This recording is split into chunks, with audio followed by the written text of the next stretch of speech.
Some of the things that people don't know that's happened since my last album. Put out a D12 album. Huh? People know that. Huh? How about that? So I put out a D12 album. It's called Devil's Night. And if you don't got it, which you don't, then go fucking buy it. Well, let's see. For the past 2 years, I put out a fucking album. I got arrested. I got divorced. I got fucking arrested. I got out. I got off. The concept of the album is my life on blast. Like a show. Like my life is a show. Sometimes I don't know where my private life ends and my public life begins. It all seems to blend together a lot. So that's the reason for that, the concept, for the title, and for everything, is because sometimes I feel like that. I feel like there's nothing that I can do that is not wrote about, at least at this time in my life.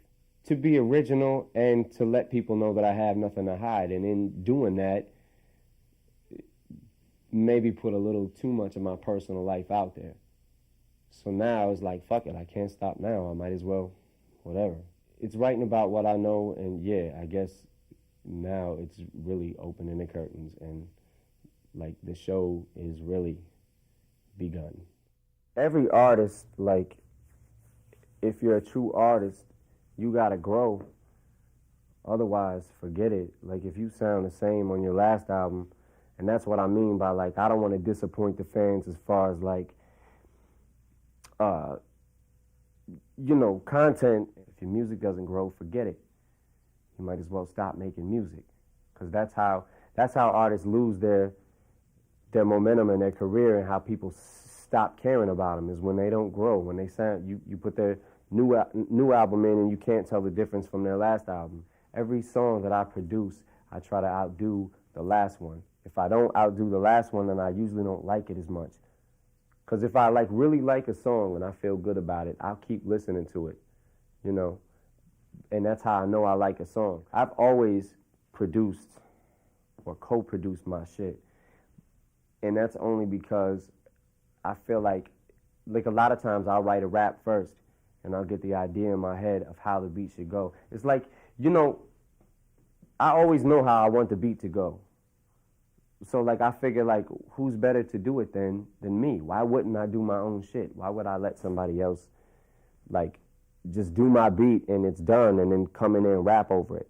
I'm like a sponge because I've over the years, I've watched Dre and what he does and how he does it and learned a lot of tricks from him. Music has to get better. The day that it's not better, I don't want to rap no more. I don't want to do music anymore. If I don't always get better with every song and with every album, then there's no point in me rapping. To my fans who supported me over the years and bought my records and the first ones to buy this record, I thank you so fucking much for getting it off the internet first and dubbing copies for all your fucking friends.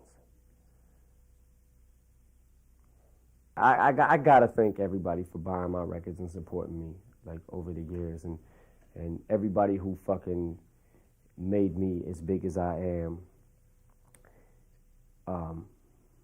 made my dick as big as it is, and made my head swell up to the size of I have to walk through doors sideways now.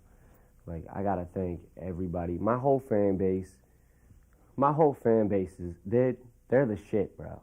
Yeah, I definitely think my fans take a lot more shit than anybody else's fans. Because, sticking up for me is probably a 24/7 job.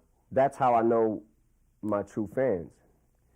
Is anybody who has been with me since I came out and followed me all the way to this record and bought it and have followed my life and seen the things that I've went through. Because most of the shit that I've went through is no different or no much more out of the ordinary than anybody else's life. It's just that I sell records and I'm a public figure, so my life has been public because people go through the shit that I go through every day.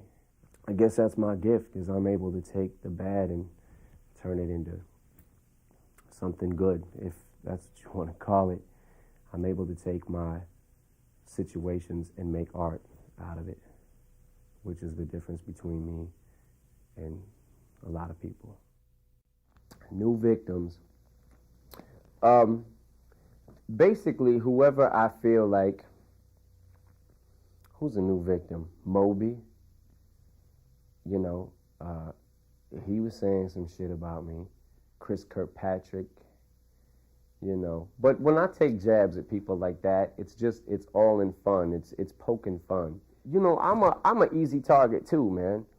You know, there's a lot of shit that people can say about me. There's a lot of shit that people can try to poke fun at and this and that and, you know, the fucking blonde hair and, you know, the pointy nose and all that shit. There's a lot of shit that I have on me that people can make fun of too, but nobody's going to be a bigger smartass than me, and nobody is going to outsmart me in this game, in this music, period.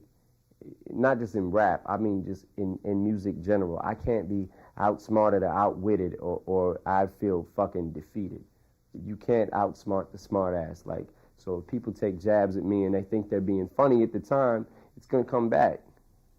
It'll come back. So, you know, as long as I got a fucking mouth.